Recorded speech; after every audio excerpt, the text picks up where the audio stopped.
Dívidas? Não. Dívida, o governo do estado ficou devendo a ele na época R$10.000. Ele fez um bocado de show, umas caravanas, não sei aonde, e o povo cobrando ele para receber o dinheiro e ele sem receber do estado. Aí ele se precipitou, uma vez foi lá na PB Turqueira, na praia, jogou uma cadeira numa vidraça, quebrou. Nessa época era fuga, parece. O secretário, ninguém chegou a cobrar dívida. Tinha dívida, deve ser assim, de show, de carro que alugava, de som que contratava. Você acha que ele colocou a televisão acima da própria vida? A televisão acima da própria vida, não. Perder o programa não foi um dos maiores motivos? Também, né? Porque ele fazia as apresentações dele e ali muita gente, ele foi muito rejeitado também, né?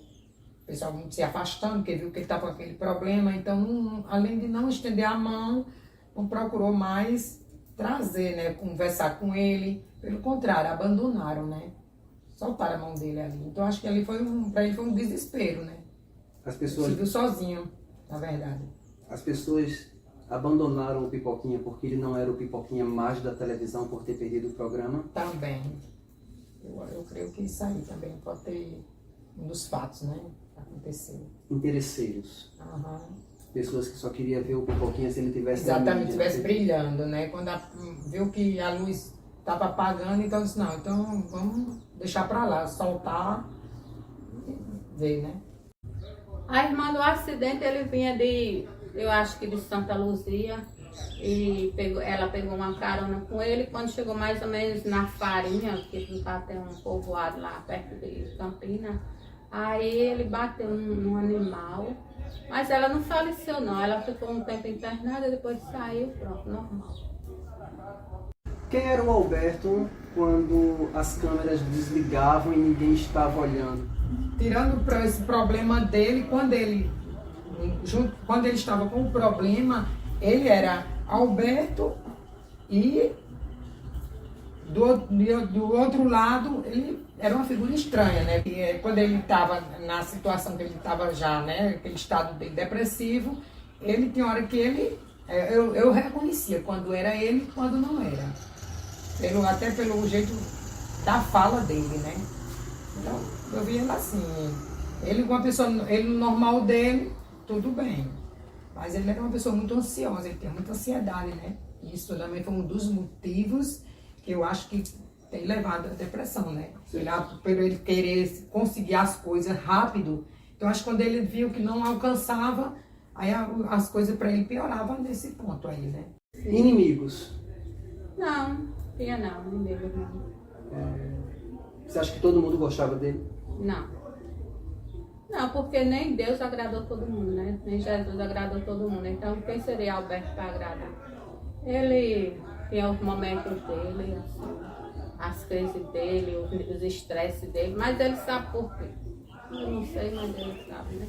Em que momento você percebia que ele tinha problemas psicológicos?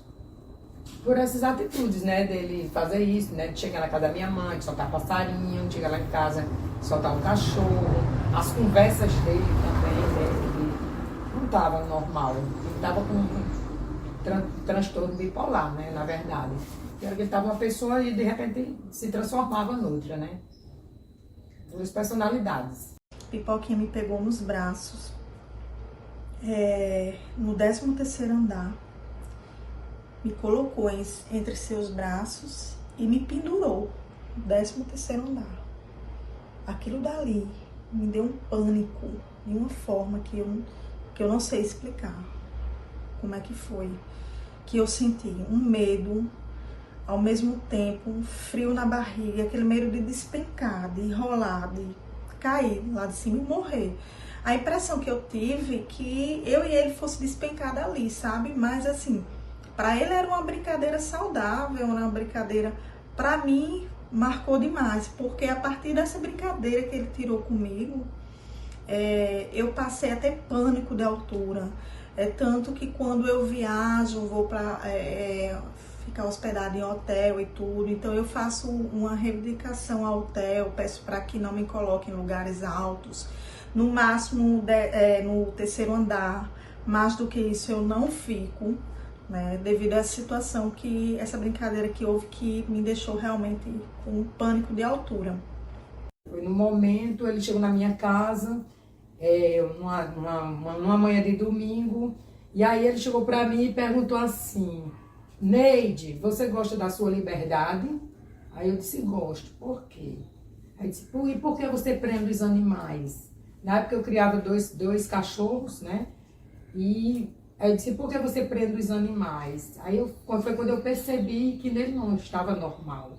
Aí eu cheguei para ele e disse assim: você tomou seu remédio hoje, sua medicação hoje? E ele olhou para mim e já ficou com aquela fúria, né? E olhou para a televisão e começou a puxar e derrubar e tirar o cachorro do canil, lá onde o cachorro estava, trazendo o cachorro para o carro, para colocar no carro, para soltar o cachorro, né? Aí foi quando eu percebi, eu me apavorei, né? Entrei em pânico também. E daí, meu esposo chegou para ele e disse assim: olha, se você quer vir aqui, você venha quando tiver bom, né? Aí ele ali saiu, pediu desculpa e foi embora. Algumas pessoas relatam ainda que nos seus últimos dias, né, Alberto apresentava algumas fixações, alguns discursos repetitivos em relação a cadeado, a libertar animais. Então, isso pareceu muito desconexo, isso soou muito assustador para algumas pessoas, muitas pessoas ficaram sem entender. E quando a gente fala do transtorno depressivo em si, ele pode vir, sim, acompanhado de características psicóticas. Então, o que é que isso quer dizer? Que a depressão ela pode coexistir com alucinações, com delírios, e esses delírios eles nem sempre vão apresentar temáticas mais comuns, por exemplo, como a questão da morte, como a questão da culpa, né? Eles podem apresentar temáticas diversas. Então, ao que parece, provavelmente era um indício de algum quadro alucinógeno, de delírio, já associado a esse quadro bem agravado. Ele foi reconhecido depois que morreu pelas pessoas, pelas emissoras. Você acha que deram a Pipoquinha tudo que ele queria? 20 anos se passaram, né? Mas você acha que as pessoas realmente, durante esse tempo, fizeram alguma coisa por ele? Não. De jeito algum. Nesses depoimentos a gente encontra relatos de muitas pessoas falando diversas coisas, né? Teve pessoas para mim que contaram que ele foi para um cinema, que ele assistiu o filme Independence Day, do Will Smith. Independence Day, acho que esse é o nome. E aí ele saiu de lá muito triste, muito perturbado, dizendo que ia ser pego pelos alienígenas, que a gente se preparasse porque o fim do mundo estava próximo para ser invadido. E ele surtou dentro do cinema, né, com essa história depois do filme, né? Então isso foi muito, muito louco. E há relatos também em que ele teve uma grande discussão na casa da Mara Maravilha, que pegou o carro dela escondido e ficou gritando na frente do portão lá onde ela morava, e ela chamou os seguranças, chamou pessoas para ajudar e ligou para a família pedindo para que ele fosse, né, levado de volta. E a família foi lá e falou: pega ele, tem 2 passagens de avião, coloca ele dentro do avião e manda ele-se embora pra cá. Então ele era muito solto, ele era muito, ele fazia o que ele queria mesmo, né? Relatos de que ele procurava várias vezes o Juliano Moreira para tomar injeções e era isso, ele procurava ajuda, ele surtava, ele mesmo resolvia as coisas, como sempre ele fez. Ninguém conseguia segurar o Alberto, ninguém conseguia dizer: você vai ter que fazer, né? Ele não era uma pessoa que escutava, ele não era mandado, ele mandava em tudo. Inclusive na vida dele era ele que mandava, era ele que ditava as regras, então as pessoas não tinham muito o que fazer, né? Tinha sido no meu troféu que ele teve um deslize e quebrou o troféu. Talvez você ficou com vergonha de perguntar isso a mim. Então isso foi verdade mesmo, ele chegou a quebrar o troféu aí em Campina Grande. Chegou num evento, certo? Teve um problema no outro troféu, que era um oponente nosso, certo? De um jornalista também, que, como você mesmo disse, na época de minha parte não, certo? Mas sempre tem aquelas birrinhas, aquelas competições, porque é o seguinte: é o bloco, e outro ano melhor atração. E no ano que ele ficou nervoso, que houve esse incidente que não foi comigo, foi com outra premiação, que ele pegou assim e desceu. Foi aí também, que eu era também muito novo, sabe? Na hora eu vi, eu me assustei. Aí até gente da minha equipe posicionou no meu ouvido: mas Jotemberg, só um troféu. ele ficou, porque eu também fui homenageado por esse batom, por esse troféu, uma vez. Aí ele disse, Josenberg, só por um troféu ele ficou assim. Aí a outra pessoa que trabalhava comigo, aí disse, não se trata só de um troféu, não, se trata de um mérito que foi roubado dele. Foi que tiraram dele e todo mundo sabia, porque foi o ano que ele mais bombou, o bloco dele, sabe? Aí na época ele ficou tão danado que ele me chamou, eu fui conversar com ele de maneira discreta, sabe? Mas não houve barraco, não. Só ele pegou e disse que não valia, que era uma mera Cleal, e deu, ele disse, nós, sei lá, do diário, nós temos que fazer, porque esse troféu não existe, é uma farsa. Eu digo, não, tudo tem o seu valor, tudo tem o seu mérito. E você sabe que eu não trabalho assim, você não é assim, amanhã é outro dia. Vá para casa e nada aconteceu. Aí esse deslize aconteceu, mas a única pessoa que colocou uma nota, não falando mal do Alberto, foi que eu até achei estranho, porque o Hermano, ele escrevia no Jornal da Paraíba, ou era no Correio. E eu, assim, eu não posso dizer que foi um desequilíbrio, eu posso dizer que foi um deslize, certo? Que esse deslize poderia acontecer, talvez com você ou comigo, porque é o seguinte, eu vejo a situação dele, naquele momento, que eu estou fazendo pré-julgamento, como uma situação de empresário. Por exemplo, você bancou todo o seu cenário, ou do seu circo, ou da sua peça, com seus patrocinadores. Aí, de repente, uma pessoa tem essa credibilidade toda, senta lá e diz, fulano de tal é uma farsa. Aí não sabe tudo que você fez, entendeu como é? Não tira esse seu mérito. Ele tinha um amigo, que era também o diretor dele, que era o Hino, né, que sempre estava do lado dele. Né? Quando ele fazia essas coisas, o Hino chegava lá, né, para ajudar ele. E a família também sempre presente, a família sempre esteve presente com ele. Se alguém um dia disser, a família dele virou as costas, mentira, mentira. Sabe, Socorro, Tielmiro, as meninas, a Tilson, todos era uma família muito presente para ele. Né? A família dele não tem como. Então, se alguém um dia disser isso, é mentira.